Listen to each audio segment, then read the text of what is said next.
Oh shoot, how do I get that online?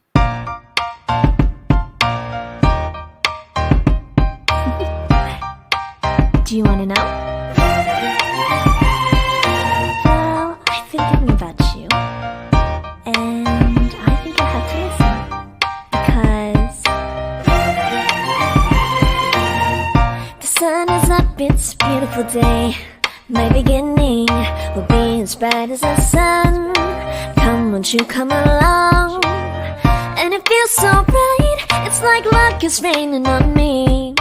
Go and follow your heart, doesn't matter how far. There is so much love to give, something's telling me this time. Baby, baby, now I know.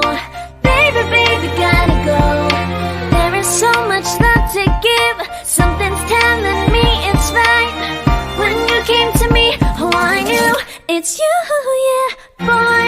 The one to show me now and forever. No, you'll never be alone again. All day, oh yeah, all day. Please stay in my arms, boy. The one to show me if we're together. It don't matter if it rains. All day, oh yeah, all day. As long as you're in my arms, boy. It's you and me on this beautiful day, and we're smiling, holding on to your tight. I guess our hearts can align, and it feels so bright. It's like your love has gotten to me. Go and follow your heart, doesn't matter how far. I can see it now, it's deep in your eyes. No way to define what we feel inside. Baby, baby, now I know. Baby, baby, gotta go. There is so much love to give, something's telling me it's right. When you came to me, oh I knew it's you, yeah, boy. The one to show me now and forever. No, you'll never be alone again. All day, oh yeah, all day. Please stay in my arms, boy. The one to show me if we're together. It don't matter if it rains. All day, oh yeah, all day. As long as you're in my arms, boy. Don't worry of tomorrow, for now you're everything in my day. I love the way you like a song, you know my heart. Cause you know me, know my heart. You're everything in my day. I love the way you know my heart. Yeah, alright. The one to show me now and forever. No, you'll never be alone again. All day, oh yeah, all day. I can let you know that you're my boy. The one to show me if we're together. It don't matter if it rains. I will love you every day. As long as you're in my arms, boy. The one to show me now and forever. No, you'll never be alone again. All day, oh yeah, all day. Please stay in my arms, boy. The one to show me if we're together. It don't matter if it rains. All day, oh yeah, all day. As long as you're in my arms, boy.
gosh. Talofa love everybody. It's Liao here with Fuyabai. We Elliot is coming. He's a little bit late. So we thought we would start and we haven't done a very good job at this. So let's just try this and do the introduction properly.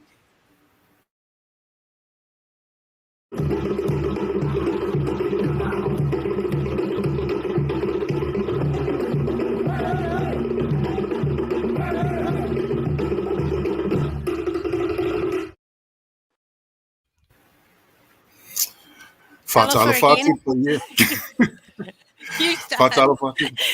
Fatala Fatu pa ia mana mamalu o whai and whatasi le nea fiafi. Ia o le nei pokalame o le pokalame masani lava I po o asfarele. Ia o le talanoa sao malo o ngoha fui awai lili. Talofa everybody, it's Liao here. So good to be here tonight. We do have Elliot coming in a little bit, but we thought we would try and do this without him. How did we do? So we thought we'd just start and we'll start with a word of prayer. Fuyabai, would you like to do the honors? And maybe at the end I'll do the closing. Let's pray. Lord, we come before you now and we ask for your blessing upon us as we prepare to start this program tonight. We ask, Lord, for your blessing upon us, and we ask you to provide us with an opportunity to share our thoughts. And Lord, we ask that you open the hearts and the minds of everyone that will be listening as part of our audience. We ask also, Lord, that you be with Elliot, who isn't with us at this point, but we thank you because we know that at some point we will be meeting with him. And we ask, Father God, that you just continue to bless this program in your son's holy and mighty name. Amen. Amen. Wow, All welcome right. everybody. Thanks for joining us tonight. We always count it a privilege to have people join us when it's a That's Friday right. night, and normally people are, up to no good.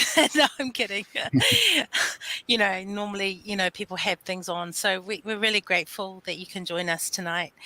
We have a few things that I would like to bring up. And today was the first day of the traffic light system. And I think this is what has been on most of people's minds today. What would it look like? What kind of thing is happening?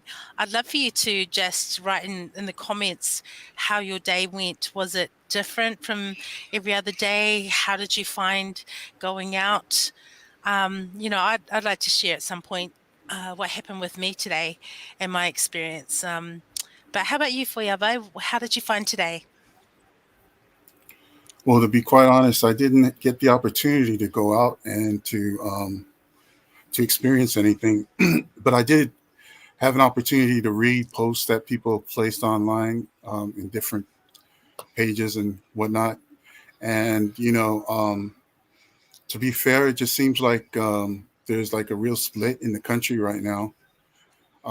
Those who are happy for this freedom and the fact that they're able to get out of the lockdown, especially those here in Auckland. But Yeah. yeah, I think the country is really split just based on those posts. And I wasn't just looking at a conservative page. I was actually on a couple of different pages that you might even call left leaning. But I just wanted to read the comments that were made, and it's pretty interesting. So today there was a couple of things I need to do today. So there is a local cafe that I have supported right throughout lockdown, whenever I get a chance, because they had seating outside and they would welcome us in, would get our takeaway order and we would go and sit outside, which was really beautiful.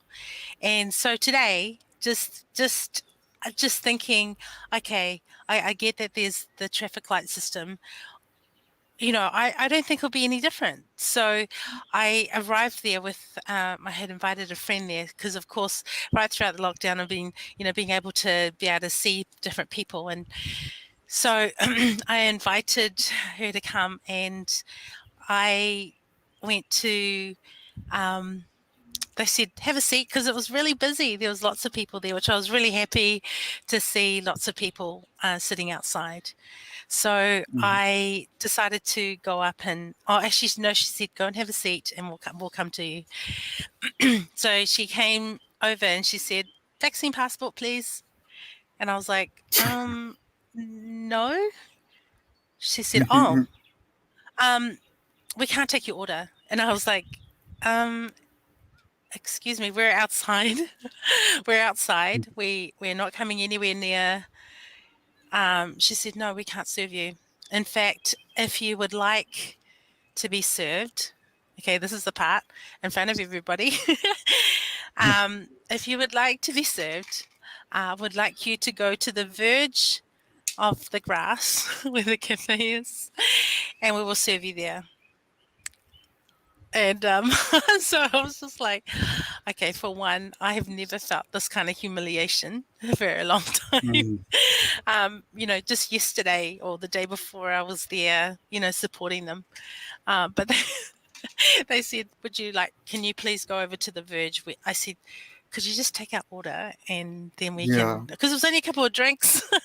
It was only a couple of drinks. And she was like, no, we can't.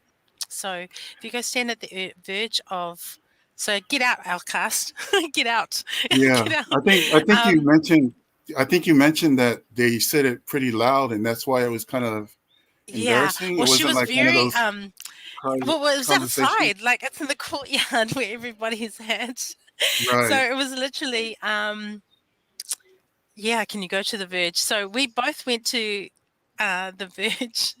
We both went to the verge, and then my friend just said, let's just go. And I said, yeah, actually, I will go. So I came home and I was crying at this point because I felt really humiliated. It wasn't even like I just actually felt it for the rest of the day. I was like, oh my goodness, this is how it's going to start feeling when, just because you have, even if you are vaccinated. In fact, I have some friends who said, there's no way I'm getting a passport because even that says, that's discriminating. And I haven't actually felt that. Like all of my community development years that I have spent loving on community, I have never faced this myself. So to actually just be told, can you go to the verge? You're no longer like worthy to even stand in this space to order, actually brought me to, I just felt really down. Actually, I came home and my husband had made 2 iced coffees and he brought it over to the park and we sat there and it was so beautiful. But yeah, it's kind of raw. It's still raw. The Um, damage was done. yeah, I think Yeah. I think at some point I will write to them and tell them. But I think Elliot's here. We need him on before I start crying. Elliot, you need to join us at this point. Oh, Oh, dude. what the Welcome, heck? welcome. I'm There you sorry. go. I'm Hey, sorry. I Jump. didn't mean to keep the audience Yeah. in a. Hey, oh, I no. heard is there someone selling what you call the gear over here in Auckland? The Oh, Trump yeah, gear. yeah, yeah. I got the hookup. I got the hookups. Oh, I can put Oh, you in the oh, right area. geez. This is why you were late. You went and bought yourself a Trump hat. Oh no, sorry. Yeah, I was sorting out stuff. So I do apologize to our people out there. No, Yes, that's I right. do apologize for my attire. Well, sort of apologize, No, obviously. you're not apologizing. Uh, I just want to say, we we try to be very yeah. brave and Hey, we try to be very brave and start without you. east side, I got it baby, all east side. mixed up. I got the ending and Oh no, that's awesome. Val did And a good job. yeah, I came in on I think I came in on the second half of that story, and I thought that was just absolutely disgusting. So I'm just so sorry for you. Yeah. yeah, I Mhm. just If it makes you feel any better, I went to the falls around about maybe about 6, 7, 8 years ago now, and my wife and I and my mother at the time when she was still alive, we did not enjoy our food. We sort of made a mention of that, but hey, looks like their quality of service may have gone down. I have to say, I went out. I just got food for the family. The 2 places where I went to didn't care. Didn't care. Yeah. In fact, someone made a mention of it, and they looked at the other guy and they said, "Nah," and that's all. Nah, Yeah. that was it. I thought, yeah, awesome. Yeah, I was So, just going to make a comment about that as well. How, because I only saw things that were people had posted. So there's a whole bunch of people who are going out and kind of like observing what's happening on this first day of the traffic light. And one of the things I kept reading in the comments was it seemed like it was a personal preference to whoever was the owner of the shop, the shopkeeper or whatever, if they were going to follow through with the rules or not. I mean, they would post a sign out, but then when people would come in, they wouldn't ask anything regarding, and it was just certain places that, you go there and then they would do what Leao had to deal with, I think the thing that actually really got to me is that I supported them throughout the lockdown. Like I supported, I knew that they had a place outside. They said, come and you're welcome here. And so that's what we did. I bring people in there to, help support a small business. And then, and then today I'm like, I am never coming back. But actually, you know what? I shouldn't really be offended. I really shouldn't take offense to this because this is something that will happen. But we're bigger people. Like I'm not talking islanders, but I'm just saying whereas you have to go. Actually, I think Joe has said it here. Forgive them for their ignorance. and they are in a they hard know not spot. what they do. Yeah. We've seen overseas that you've got police actually going from hospitality place to place and actually marking off the passports, the health papers, which is quite shocking. So I can understand why they like it. I also know that in Wellington, some of our people who are from the Daily Examiner have been going through, and in Wellington, now they're complying to the hardest. They are, Wellington, of course, being the most has the most amount of public servants in the population. They're very much the beehive. Everything's basically woke or very much aligned with whoever the government is. Right. And so they are just complying. They will not touch anything. You are not. You talk about the true mandatory discrimination. Wellington will be it. So I think. But I have to say, Leo, look, I missed the first part of that. I just want to ask a couple of questions around that, and I hope it's not. Well, I'll just ask them anyway. Were you seated before they checked your papers, or did they check your papers and then what was the deal? No, they told us to be seated. So there was just a seat. Everyone was sort of separated by a meter or so. So we were, but it was there wasn't more than 25 people because apparently the seating outside is different from inside. So I just knew straight away that I wasn't going to go inside. We just wanted to get a nice cold drink. Really, it would have been nice to sit there and enjoy it with people around us, but no. So they told us to be seated, and then she told me to get up and go to the verge of the grass, where everybody was behind us. So they heard everything she said. Yeah. I think that were they nice about it? Did they try to come to some sort of compromise? Hey, look, hey, we want to help. We're just stuck here with the rules. Was there any of that sort of narrative or discussion? So she was very kind of bent on this is it. These are the rules. And then my friend who was there, Willow, beautiful. She just said, "Look, I understand that this is the things that you have to do there." So I just said, "Do you mind if we just order it then? Don't make like for me." I'm especially an islander. You just don't want to make things a big deal. Like it's like, well, can you just quietly just go and order it? We'll grab our drinks and we go. But she said, in quite a voice, well, no, we can't serve you. So you need to go and stand at the verge. And at that point, I had to take a deep breath because I was like, okay, either fussy her, either just, no, I walk away. At this point, we just went, my friend just said, let's just go. Because I just didn't even feel at that point they even deserved even the money. We weren't worthy to even stand in the premises of this cafe. So yeah, it still hurts a little bit, but you know what? I'll get over it. I think I will. Yeah, and it's good to feel the pain. I think that's good. We just had a Wow. few bits in there. We had Sarah J. All the national MPs were out in cafes, etc. Why aren't they speaking up? You are going to get. That's a tough one for them. If you're thinking politically, then politically the game is that you either stick with the centre and then you try to speak up. Probably the guy who in my I'd love to know your guys' thoughts too. My number one person who would stand up for freedom, who would stand up against these mandatory horrific things, my main number one person would actually be Simon O'Connor, and I'll put my name to that. I think that he is the number one guy to defend the freedoms of this nation. I think out of every single politician there, by far, Simon O'Connor would be that number one guy. Yeah. What do you guys think? I agree. I agree. I I mean, think he's that always Simon spoken out. O'Connor has already done that. Yeah, Mm. he's shown that he's someone that would speak out, and I think that right now is a good opportunity for him to actually flex his muscles. Let's see Yes, well said. how I think he's got probably gaining a lot of support from people as well. So Yeah. let's see what happens. Yeah, he is. He's always been for small businesses, and I just love that about him.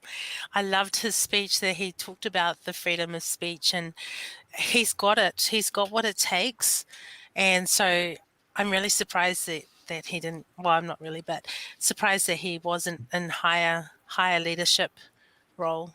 I think let's discuss that because I think my thoughts on that is, of course, you've got Chris Luxon, who is a leader, you've got Nicola Willis, who is the deputy leader, and I think that's actually, in a sense, quite clever politically. It's not what I would have chosen. I would have gone hard yakka, just straight up conservative, but it makes sense because you've got the infighting was really heavy, and it really was that whole the liberal woke faction were trying to basically take over everything else.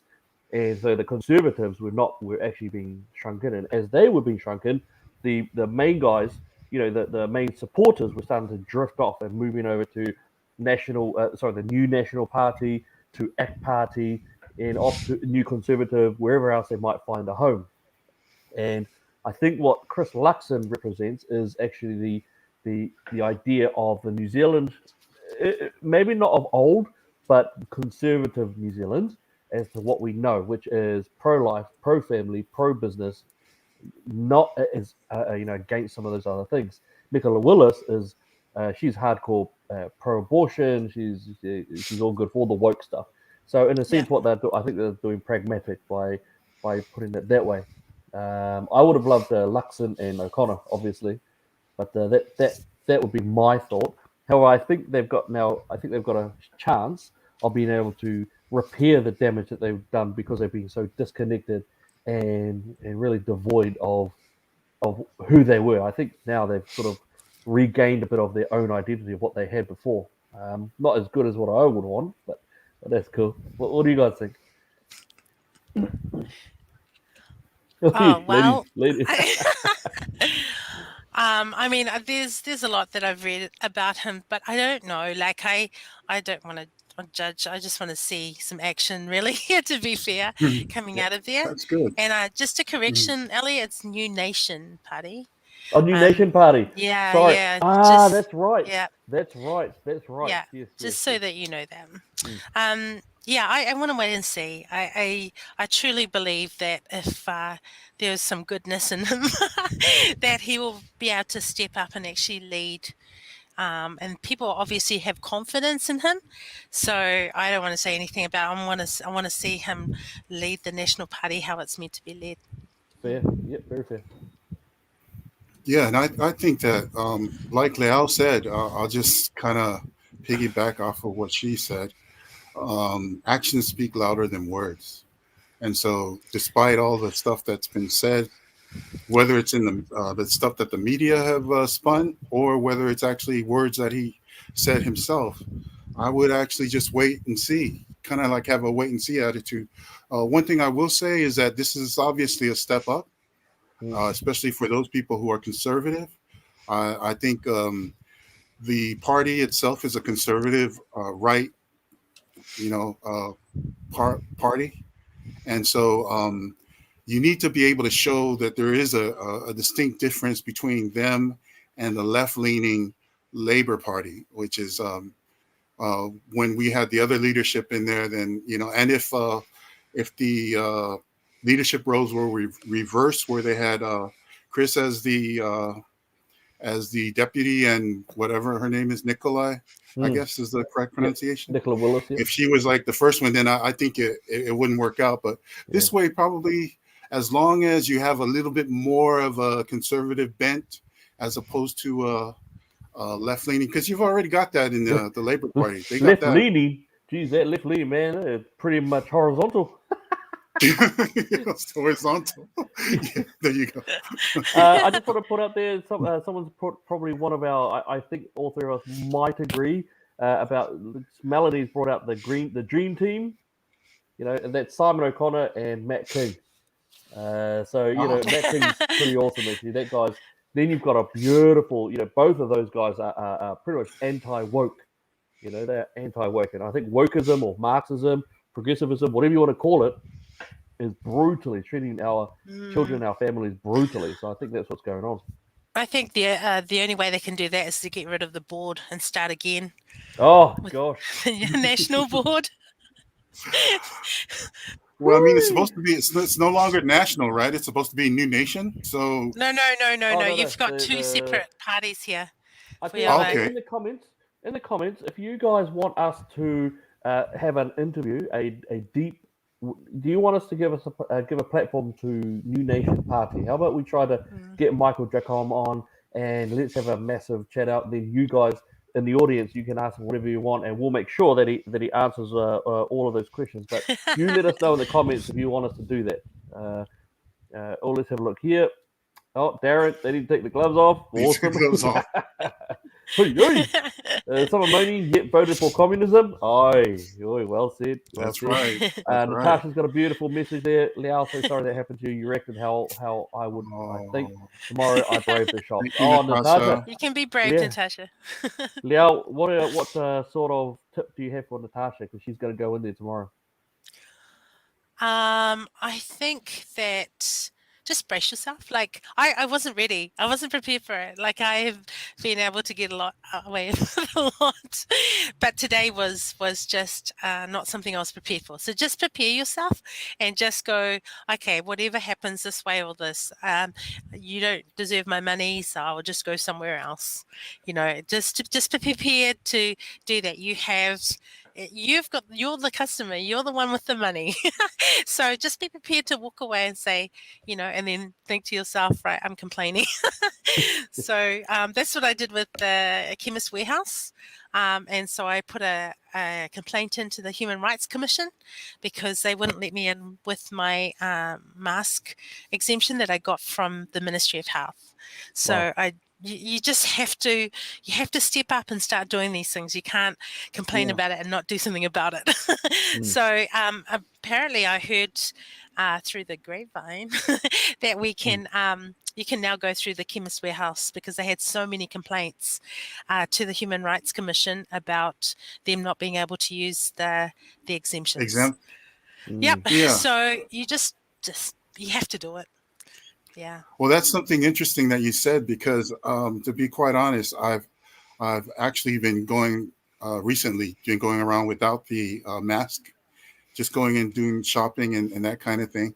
But just to be fair to the security guys, because you got security and everything that are working, the best thing to do is just go over and just talk to them first, let them know the situation before you go up into the store, and then like someone approaches you. Yeah. And then what I found out is that they actually have like a little sticker that they'll give you, and then you just put it on your chest. Star? Is it a yellow star? It's not a yellow star. No, but it's a sticker. And so everyone else is walking around with masks inside the store, and I'm the only guy with the sticker on, but I don't have a mask. So sorry. Nice. Kind of thing. But it's true. This is what we were heading. Yeah, that's right. And I think it's quite interesting. So on Twitter, I've been having a bit of a Twitter battle with people like Martin Bradbury and Lindsay Mitchell. They're trying to yell at me about putting up my comparisons between this and of course, the Yellow Star, as well as Yeah. not the Yellow Star, sorry, but the Health Pass that came out Yes. in Nazi Germany in the late 30s, as Right. well as the apartheid, or not the apartheid, but the Jim Crow laws, where blacks could go there and then whites could go In there, the U.S. and Yeah, that's right. yeah, and it seems interesting that especially those, if it depends on your ideology, the left wing, those who believe in the leftist type of ways, they basically do not view this as a comparative trajectory. They seem Yeah. to have this odd thing. They say, look, there's no comparison whatsoever.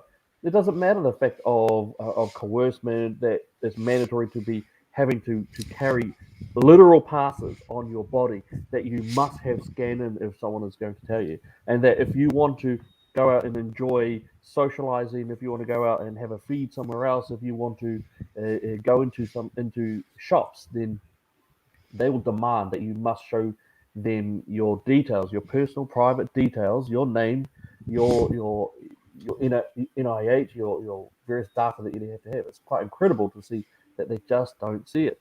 I did want to put out some stuff there. Yep, Shane Harlan, make every Mason. I don't know too much about Freemason, I'll be honest, but I hear it's I don't know. I have no idea on that one, to be fair. Go Girl, be brave, very good. I just want to bring up this one as well. Ruben has said Chris Luxon needs to stand by his beliefs. He needs to not tiptoe around questions about what he believes in. Unfortunate stuttering answers he gave. And now that's actually quite correct. Chris Luxon, of course, was very much pro no jab, then you get punished by having your benefits cut or removed. And we, in the groups that us three were part of, we absolutely stood up and said, no, that is utterly wrong. That if you are going to have a nation that is very much universal or very socialized in some things, but not socialistic, but socialized in some areas, then it needs to be universal. You don't have this weird, oh, hey, you do what we tell you to. No, that's not freedom. So we very much stood up against that. So thank you for bringing that up for Ruben. That was a really good point of view. Melanie has come back and she said that we need a Freedom New Zealand party. That's fair. Now look, you know what? I want to have a chat about this too. This is something that we've brought up before. I want you guys to think about, the Tamakis. The Tamakis have been. I love what they've done. That same time, I don't think I could vote for them because I think they would possibly bring in something else. In terms of the Tamakis, how do you guys feel about them if they brought up another political party? They, of course, they got miserable numbers last time. They got very low numbers the time before. Politically speaking, they just don't really cut it. That's okay. I think just like the groups that we were a part of, it's important to stand up, and to make that action. If you get the Tamakis and are saying, right, hey, we're going to be the Freedom New Zealand Party, is that something that you guys would vote in? And why not? Oh, Fuiava, let's start with you, eh? Let's throw you under the bus this time. Okay. Well, I think the Tamakis are great, great people. I think that they have actually been able to use their platform in a way that has actually helped to spread the message of freedom here in New Zealand, and they've done it in a really good way, and a very positive way. And to tell you the truth, I think they are great people to have as leaders. I haven't been to Destiny Church myself, but I know that those people who do attend Destiny, they speak highly of Pastor Tamaki, and those who don't, they're listening to the words that many other people are saying. So, in terms of having a Freedom New Zealand party, I wouldn't have a problem if it was led by the Tamakis. So I don't, would I you don't vote think for that them? would be an issue.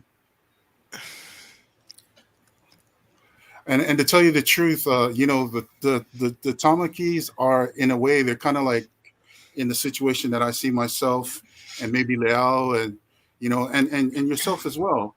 That Pacifica people are very, very strict in the way that they view themselves and they view others. And so I may have this conservative message that I want to give to the Pacific community, but I know that they probably would be more open to hear me give this message than if it was someone who was not Pacific. So, in terms of like reaching the Maoris, I think someone like Brian Tamaki would probably be more effective as opposed to someone else who is not Maori. So Mm. I think it's a real blessing to have him on our side. Mm, that's good. Mm. Um, so I have been to a few of those protests, and you know what? Just give him full honor for what he has been able to achieve. Mm, I think that is true leadership. Like I have been on a leadership course, as you well know, mm, I've heard of and that. that leadership course was really good for me. Good for me because I found out what leaders are not mm, from it. So Interesting. I Very interesting. very I want to honor what they've done, and I in some ways want them to just keep doing this mm, because eventually, leading up to the election, without having any other motives but to stand for freedom, it becomes something that will organically happen. If mm, if you stop right now and go, right, we're going to do a political party, then you start to go, why did you do this? What was the point of having these what was the freedom things? motivation? What was the Exactly. what was your motive for this? Did you Right. want to start a party? Right. Do you know what I'm saying? So, in some ways, I'm just like, why, why? Like, I understand the urgency, and I feel like there is a place where you do start to work together and find other people. But motives speak louder than what you're actually doing. So it's kind of difficult for me to really pinpoint right now who I would vote for and who I wouldn't. If they just continue to do this and go, hey, we are standing up for, because I love what he has to say. Mm, I've heard him speak. I've heard his wife speak, Hannah, and they've got it. They understand where people are at. They've been arrested. They are what I see as true leaders, but allow that leadership to become not okay. Was this your whole reason for it? mm, Was this your whole reason for it? If not, then that's what you start to think. And so I would have rather they continued just doing these freedom, because eventually you go, this is the kind of leader I want. Mm. Not like, oh my gosh, they've just done that because they want to be heads of or be part of a political party. yeah. Because we have been part of a political, we've seen it. So mine is, I just want their motives to be for the people, you know, for the people. And Mm. so that's what I wanted to say. I hope it's clear. I Yeah. didn't want No, no, it is. it to be confusing. Yeah. I think that I tend to agree a lot with you guys. I think when it comes to, all of his protests, beautifully behaved, well ordered, very respectful, loud and proud, and just an excellent, really looked after. There's a lot of kindness there, real Yeah. kindness, not the fake one from the government. There's a lot of mana there. It's always an excellent event. It really is. I always feel good when if you know it's a Brian Tamaki protest, you know it's going to be respectful, it's going to be non-violent, it's going to be okay, and I think that's a wonderful thing. Where I would have possibly a bit of an issue is just some of his historical trackings and some of his decision making. I think he's I think, and if I've heard you correctly, then I also agree that he is powerful for this part Mm, of the fight for our yeah. freedoms to be returned to us. But possibly as part of an overall structure, but I don't, but not at the top. I think we've seen too many possible examples, or not red flags, but orange flags, I suppose. That it might be a bit of a could be a possible Don't use those issue. colors, please. Thank you. Oh, true. Hey, my bad. Red and orange are no longer colors that we're going to have in New Zealand. Thanks. Pauline has said, sorry, he does good work only. I don't trust Brian's leader. I think I trust Sally. Oh, thank you. Thank you. Sure. Lynn. Needs to be cautioned about too many small new parties will split the votes and the status quo remain. That's dangerous. Yes, good point. Very good point. And I know that there was some discussion around that on the last campaign. This one's come up, Melanie. Can I join the New Conservatives as far as I'm committee? How do I go about it? Right, right, Liao. Now, some people may not be aware of something about it. Now, Liao, as you know, was the board member of New Conservative. Liao, would you like to just mention what's happened since that's occurred? Okay, yeah. So I've stepped down from the board of New Conservative. I just felt that the direction that they were going was not the direction I wanted to go in, and so I'm still a member, and I am the spokesperson for life because I love life. I love our babies. So at this moment, I'm yeah, just the spokesperson for that.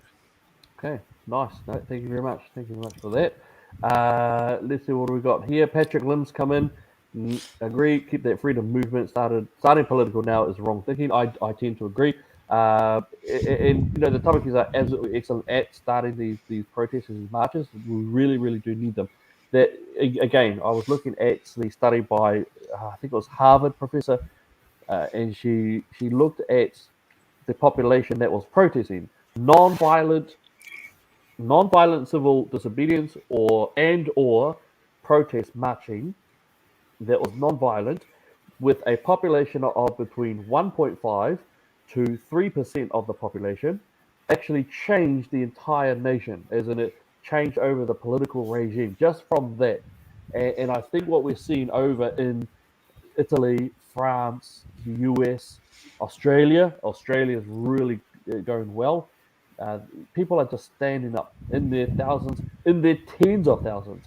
And if New Zealanders also get fired up, and you know what? Let's segue that because maybe this is going to be combined. And let's start with Liao. Liao, how do you feel about the fact that next month the government's given a thumbs up to start Pfizering children? I think that is absolutely disgusting. I have been fighting against this for as long as I can remember. I know that in Samoa right now, they are rolling that out, 5 to 10-year-olds. They've already on their second Pfizer shot for the 11 to 17-year-olds. And I haven't heard from Samoa, but I'm just feeling like they have the lowest percentage chance of getting COVID. Um, why are we injecting them? Why? I don't get it, and I think it's just another money making scheme, to get everyone vaccinated. The vaccinated can just understand this. The vaccinated can still pass it on and receive it. So I've wondered why the schools have taken back the kids these past 2 weeks, where in both schools that I've been involved in have both had COVID cases. So just understand this, nobody who is vaccinated is allowed in there. I mean, nobody who is not vaccinated. So how did they get it? Mm. Yeah, yeah, that makes sense. Fuyaba, what do you think? Well, my my view of it is really simple. If I myself am not willing to get the vaccine, I mean the so-called vaccine, which is what I would refer to as an experimental drug, why would I ask the government, to actually vaccinate a child? I mean, they haven't come up with any real evidence to show that it's necessary. And uh, whether it's an adult or whether it's a young person, they haven't been able to really show that there's any real evidence that works in their favor. So yeah, I'm totally against it. So Hmm. that's my view. Yep, no, fair enough, fair enough. I think I don't understand why you do it. My understanding is that taking away children who have comorbidities, that is, diseases or health conditions which actually add an underlying problem area, they're actually, from what the data that I've looked at, in fact, it's arguable that it's actually zero. That children are at pretty much an Yeah. empty risk of dying. Those who are normal, healthy children they are not at risk at all of dying from this disease or this virus. If that is the case, then exactly why are you vaccinating them, and why are you going to give them to new booster shots? And I think that's highly dramatic, because here's the other thing: what we're starting to see, and this is anecdotal. This is not. This is I haven't seen data yet. I know that one of the Daily Examiner people, one of the Daily Examiner team, are actually researching now through some of the data on that. But it looks as if those who are really fit, those who are quite fit, that's actually a risk factor in terms of adverse conditions. For example, myocarditis. Now, if you've got a situation of that, and then you've got two areas of issue here. If you've got a child who is very fit, which all children should be fit, then what's it going to do to the risk factor of them? Not just an immediate issue, but a long-going problem. Don't forget, in 1918, it was mandatory for children and adults to inhale formalin as a way to break down the influenza pandemic. We know that formaldehyde, which is a base level of formalin, people were working at it for donkeys, and now, of course, it's really, really bad. It's now known to be causing cancers all over the place. How do we exactly know that in 15 years, a lot of us are going to start going to the doctors, and we're going to be called in and sat down slowly and been told, sorry, this happened then, this is what's happening right now. We just don't know. It's new technology. I think it's incredibly horrific of what they're doing. I'll be honest, my personal feeling, Novavax for me is acceptable. I think Novavax is okay. That's my personal opinion. I think Pfizer has some serious issues. I think the FDA basically slowly peeling out the information until 55 years in the future should be the biggest red flag to everyone. But Elliot, can I just stop you there? Yeah. So there's a judge in the US that have said no to that, to the 55 years. I'm not sure if you've seen it. Awesome. So they've had to release 50 of their papers so far. They have to do it every month. Awesome. And already the things that are coming out from those will be staggering to actually comprehend and take in. Great. The other thing is that with taking Pfizer, you can't, you're not supposed to do any kind of sport for 2 weeks after. I don't know if people are actually told that, but we're finding a lot of our athletes are getting having heart attacks. Yeah. More right. and more now And- from And these how are about- fit people. Here's These the are flip very fit people. So then, what do we tell children? yeah. What do you tell a 7, 8-year-old? What do you say? You say, right, you are not allowed to shift. You're not allowed to get your heart rate up a particular Yeah. number. So it's so incredibly dangerous to say, yeah, sweet. By the way, child who doesn't have a fully developed mind yet, you're not allowed to shift. You have to sit there and play on your device, and that's all you're allowed to do. All right. It's playing with lives. It's not theirs. Again, this is Thomas Sowell. Why would you give decisions to people who pay no consequences for those decisions? That's right. Yeah. Mm. And I I, mean, and I let's think keep asking that. sometimes we can get caught up in the minutia regarding specifics about the vaccines and all this kind of stuff regarding arguments and discussions around it. But if you just keep the main thing, just realize that this government is not trustworthy. Everything that they've done so far, it falls short of them actually being able to lead this country in a direction that actually is helpful to the people, And so if you use that as your starting point, then everything that they talk about where they're asking people to trust the science, they twist the definitions of terms.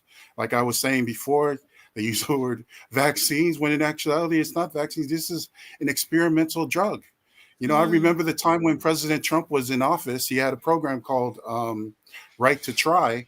And what they would do is they would do like these experimental drugs that they would give to some people because, these people were actually going to be dying and there was no way to help them with the kind of drugs that they had. But there were experimental drugs that they were willing to, but they had to sign this paperwork saying that, hey, I'm not going to say that I'm not going to sue anyone if something happens to me. I'm willing to go ahead and try this. And out of that is where they had this Operation Warp Speed, and they put together all of these vaccines that we're now using today.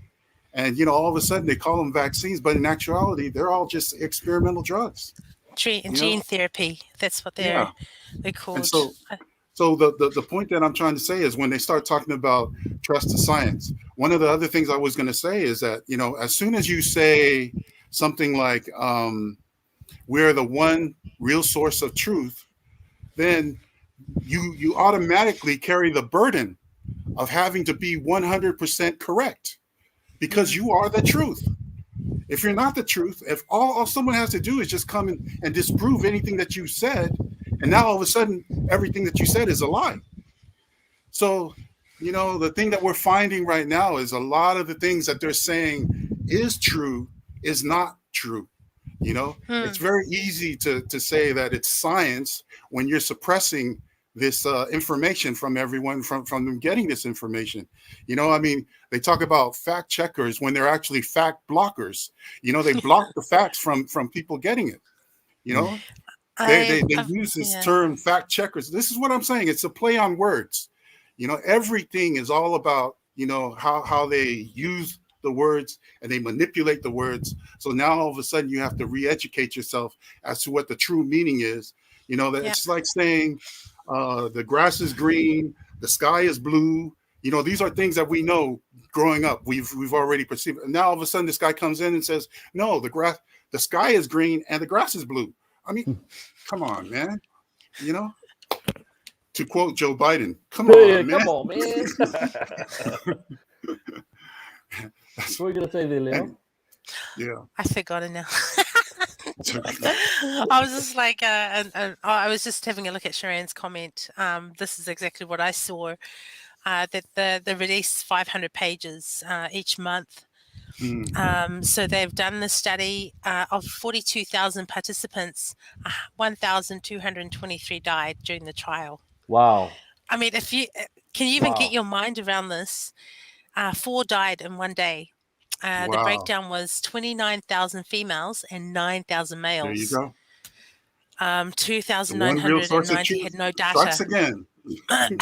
What I was going to say was timelines are often the lifeline to truth. What it is if you start to look back and you go, oh my gosh, this is what was said here, or this is what was done here, you start to go, oh my gosh, this doesn't make sense. This doesn't make sense, and it needs to not make sense, because if it starts to make sense to you, everything that's happening right now, then you are starting to comply with what's happening. That's right. Yeah, fair enough. Yeah, well said. Gosh, I wanted to ask a question, but I realized I don't think anyone knows really what's going to happen.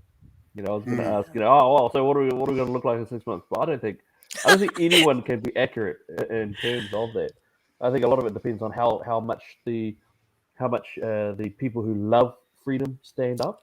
I will be disgusted if I see those pro-mandate people at the Anzac Parade. I think it's filthy. I will find it quite disgusting.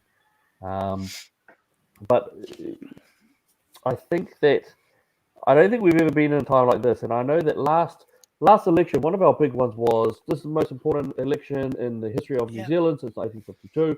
This is the particular government that's more dangerous than every other government, including Muldoon, that we've ever had. And I think we're seeing it. They've removed elements of freedom of speech, freedom of movement. They've taken away, for example, the one place in which we can have a say in how laws are built, which is the Select Committee. They have struck, they have sliced it, they have diluted it, and even if the majority of the people disagree with it, they won't listen. They will just follow and track on. That's why, for example, parents, you will lose your rights very soon. You are going to lose them, and I'm not saying that as a threat or anything like that. They will. There's a huge amount of people who are absolutely opposed to the conversion therapy bill, which might sound good on the shallow end, but what it does do is it basically says that if you're a parent, you have no right over a 5-year-old, 6-year-old, 7-year-old, 12-year-old saying that they're a boy if they're a girl, if they're a girl, if they're a boy. Your rights are being removed, and the state will take that over. It doesn't matter as to what you said in the select committee. But what is good about all of that is the growing resentment and rage, I think, That's that we're right. starting to see in the community Mm, is yeah. what the government just hasn't realised. And I don't think it's a. I know I've heard some commenters say, "Oh, they're doing it so that they can have reasons to suppress heavier or something like that." I don't think so. I think they truly think that what they're doing is for the good of New Zealand. And what our job is, as New Zealanders, as patriots, as those whose forefathers fought, bled, and died, and even some lived, changed forever when they came back from those wars, we need to honour them and remember them, lest we forget. And we need to Yeah. make sure that we take on the mantle of freedom and democracy that they paid heavily for. We don't let it I go. mean, yeah, absolutely. I mean, I've got a poppy on my page. I'm gonna try and wear a poppy every day. I've been trying to get Denise to make me one Nice. because we do that. That's the real thing of freedom that we can hold on to. And remember, Elliot, we were at the last Anzac parade. It was Yes. so sobering because I think we Oh, started to sad. That's right. feel, Oh, it was yeah, heartbreaking. we That's we right. started to really feel what was the price? Because, okay, at this particular Anzac parade, they honored the women. I'm sorry. I mean, it was all the graves that were in front of us were all men, and I was just like, okay, all Yeah. right, Yeah. you Yeah. know. Yeah. But it was so sobering, eh?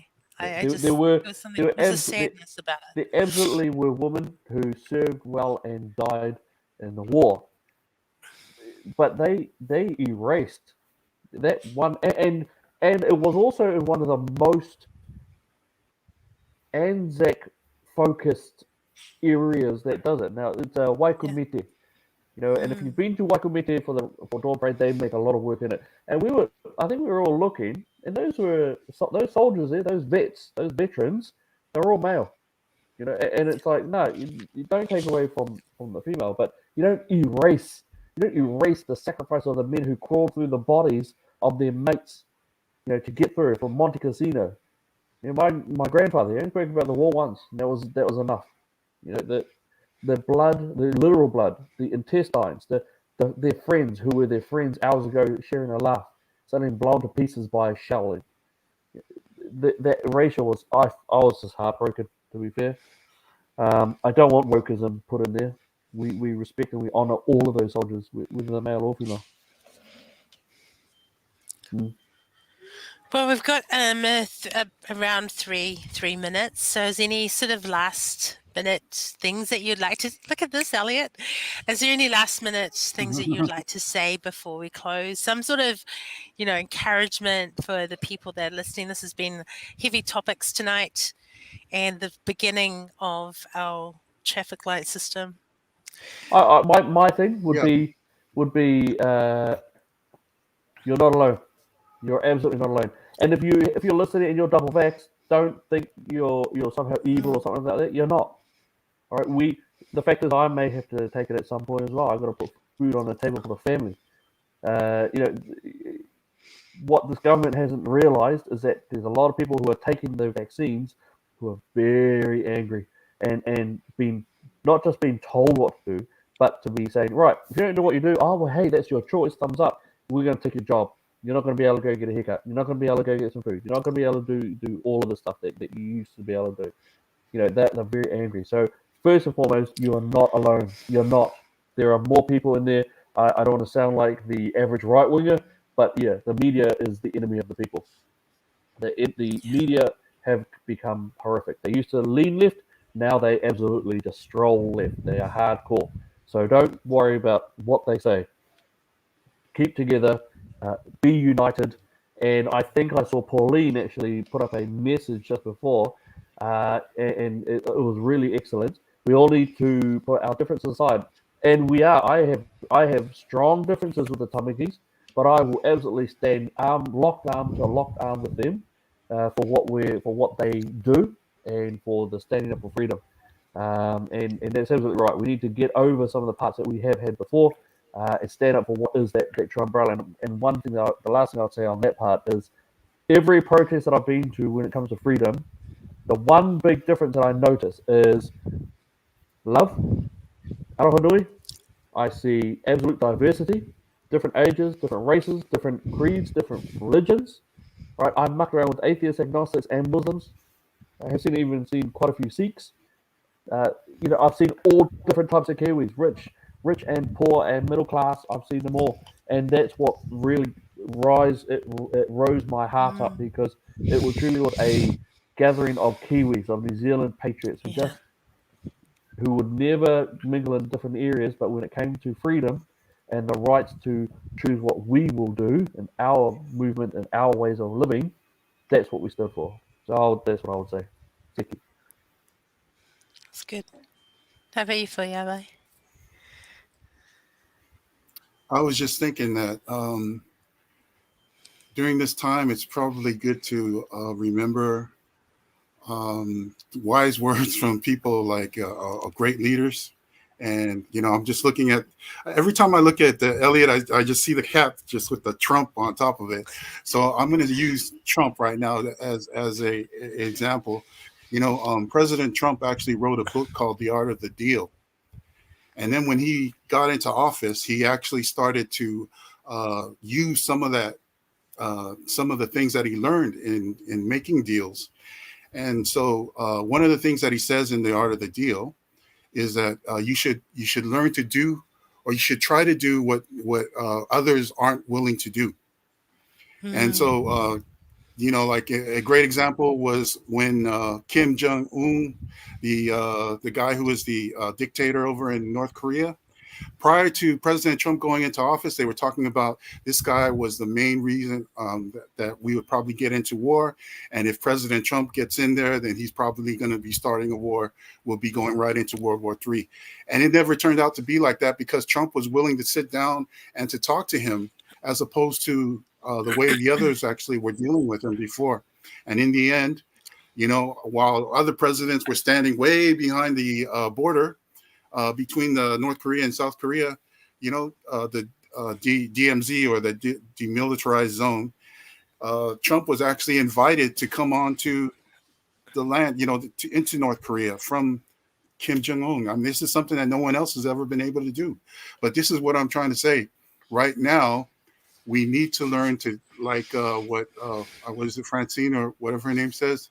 Uh, Sorry if I forget, Fully. Yeah. but the point I'm trying to make is that we need to come together as Kiwis. mm, We need to realize that whether you are pro-vax, or you're not for the vax, or you just don't care, you know, we all need to learn to come together, because this thing that's happening right now that the government is doing is not good for anyone, regardless as to whether you've got the vaccination or whether you're not vaccinated. Because all it does is it proves that the government can actually push you around like a bully, and then go ahead and force all kinds of policies and mandates on you whenever they want to.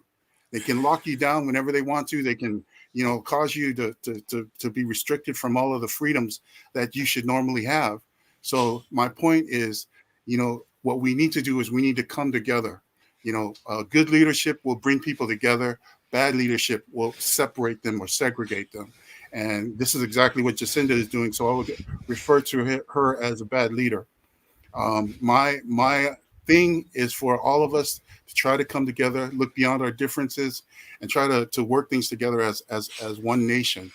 As opposed to, oh, you're this party or you're that party, you're this race or you're that race.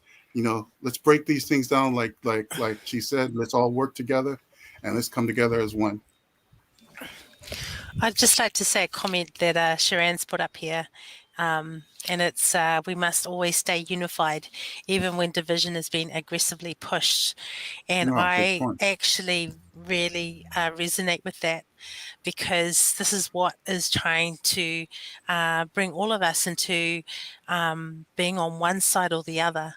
But we have always been that team. So the government has used all of these sayings like the team of 5 million and the team.